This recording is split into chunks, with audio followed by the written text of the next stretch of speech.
एमपीटीईटी और अन्य राज्यों के जो टीईटी हैं, शिक्षक भर्ती परीक्षाएं हैं, इनमें जो नए टॉपिक आजकल आ रहे हैं, हमने एक सीरीज़ शुरू की है जिसमें हम नए टॉपिक्स जो जनरली हम लोग नहीं पढ़ते हैं या कहीं भी जो टेक्स्ट बुक्स अवेलेबल हैं, जो बुक्स अवेलेबल हैं उनमें नहीं दिए हुए हैं, उनकी एक सीरीज़ शुरू कर रहे हैं। और इस सीरीज़ में हमने इससे पहले एक लेक्चर डाला हुआ है। अभी उसी सीरीज़ में ये सेकंड लेक्चर है, ठीक है। जिन लोगों ने वो पहले वाला लेक्चर नहीं देखा है वो देख सकते हैं। जो theory of mindsets, Carol Dweck का थ्योरी ऑफ माइंडसेट करके माइंडसेट थ्योरी है, 2 काइंड्स ऑफ माइंडसेट थे वहाँ पे। तो उसी सीरीज़ में ये सेकंड लेक्चर है। ये है बर्नार्ड विनर का गुणारोपण सिद्धांत या attribution theory of Bernard Weiner. इस सिद्धांत के अनुसार हम सभी लोग क्या करते हैं ना, हम किसी जो हमारा व्यवहार होता है उस व्यवहार के कारण क्या है ना, उनको निर्धारित करने की कोशिश करते हैं। यानी साधन साध्य संबंध निकालने की, डिड्यूस करने की कोशिश करते हैं कि कोई जो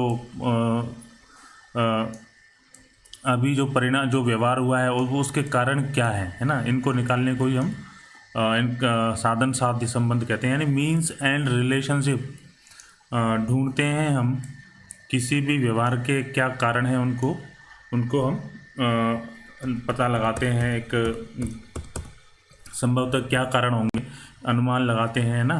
तो यही होता है हमारा एट्रीब्यूशन। इसी को हम एट्रीब्यूशन कहते हैं ना। कोई जो अभी जो व्यवहार हो रहा है या हो चुका है उसके कारण क्या है, उन कारणों को ही एट्रीब्यूशन कहते हैं। तो मीन्स एंड रिलेशनशिप एस्टैब्लिश करने की कोशिश की जाती है।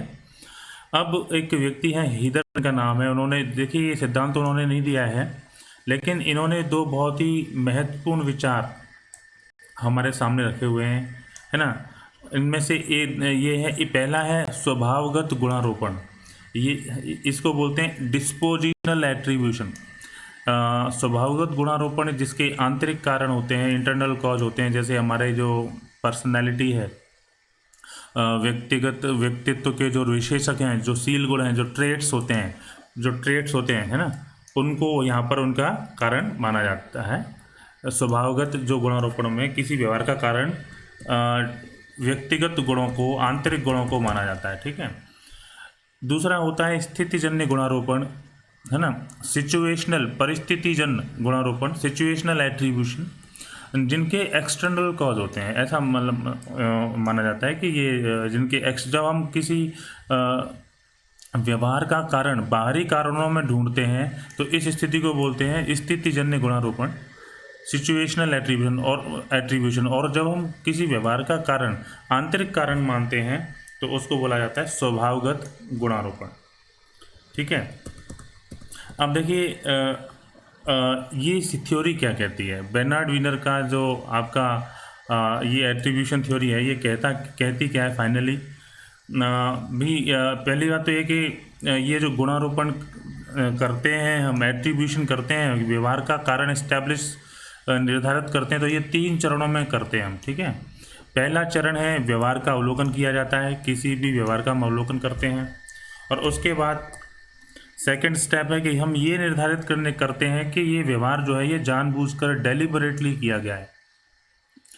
उसके बाद हम उस व्यवहार के लिए कारण, आंतरिक या बाहरी, किन्हीं कारणों को जिम्मेदार ठहराते हैं, और इसी स्टेप को बोलते हैं एट्रीब्यूशन, है ना।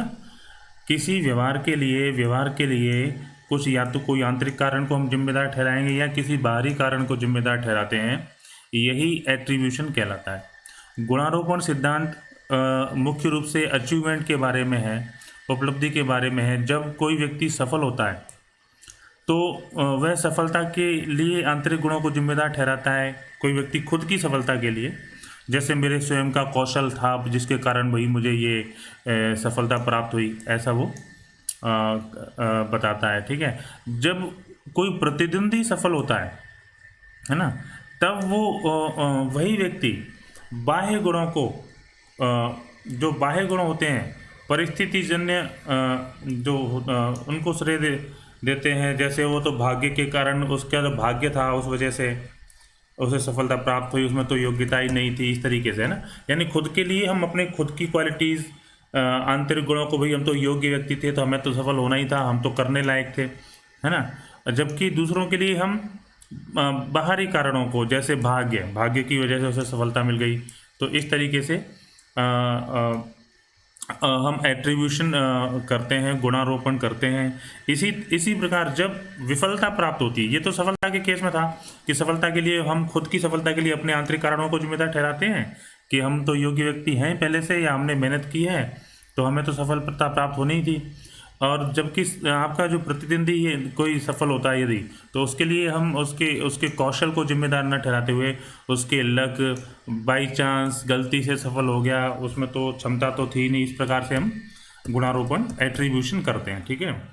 दूसरी स्थिति जब विफलता होती है, उस स्थिति में क्या होता है, जब हम विफल होते हैं या गलतियां करते हैं, तो उस समय हम स्वयं को दोष देने के बजाय, स्वयं को दोष नहीं देते तब भाई, जब हम सफलता की जिम्मेदारी हमारी है, सफलता का कारण तो हम अपने आप को मानते हैं, तो उसी तरह हमें विफलता का कारण भी हमें अपने आप को मानना चाहिए। लेकिन नहीं, ऐसा नहीं करते। हम क्या करते हैं, विफलता के लिए स्वयं को दोष नहीं देते, बाह्य स्थिति जन्य कारणों को, अन्य कारणों को, भाई कई सारे कारण गिनाने लगेंगे, ये था वो था, इसलिए भाई हम असफल हो गए, वरना हम में तो कोई कमी है ही नहीं, है ना। यानी क्रेडिट लेना, एट्रीब्यूशन मैंने, आप समझे, क्रेडिट लेना, अच्छे जो काम हुए उनका तो हम क्रेडिट ले लेंगे, सफल हो जाएंगे तो। और अगर हम सफल नहीं हुए, कोई गलत काम हो गई, कोई गलती मिस्टेक हो गई हमसे, तो उसका हम क्रेडिट नहीं लेते। इससे ही हम एट्रीब्यूशन कहते हैं। अपने लिए हम अलग तरीके से एट्रीब्यूट करते हैं। बेर्नार्ड विनर का सिद्धांत ये कहता है, खुद के लिए हम एट्रीब्यूशन लगाते हैं, हमारी अपनी खुद की योग्यता को कारण बताते हैं खुद की सफलता के लिए, जबकि खुद की विफलता के लिए हम बाहरी कारणों को दोष देते हैं, परिस्थितिजन्य कारणों को दोष देते हैं। उसी तरीके से और जो हमारा प्रतिद्वंदी होता है, उसके केस में हम क्या करते हैं, जब वो विफल होता है तो उस केस में हम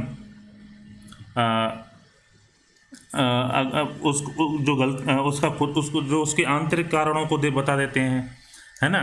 कि अगर कोई प्रतिद्वंदी हमारा विफल हुआ है तो हम उसकी विफलता का कारण आंतरिक गुणों को बताते हैं, भाई उसमें तो वो तो योग्य था ही नहीं, उसमें ये क्षमता थी ही नहीं। तो इस प्रकार से हम गुणारोपण करते हैं। देखिए नेक्स्ट लेक्चर में कोई फिर से एक नया हम थ्योरी लेंगे, ठीक है।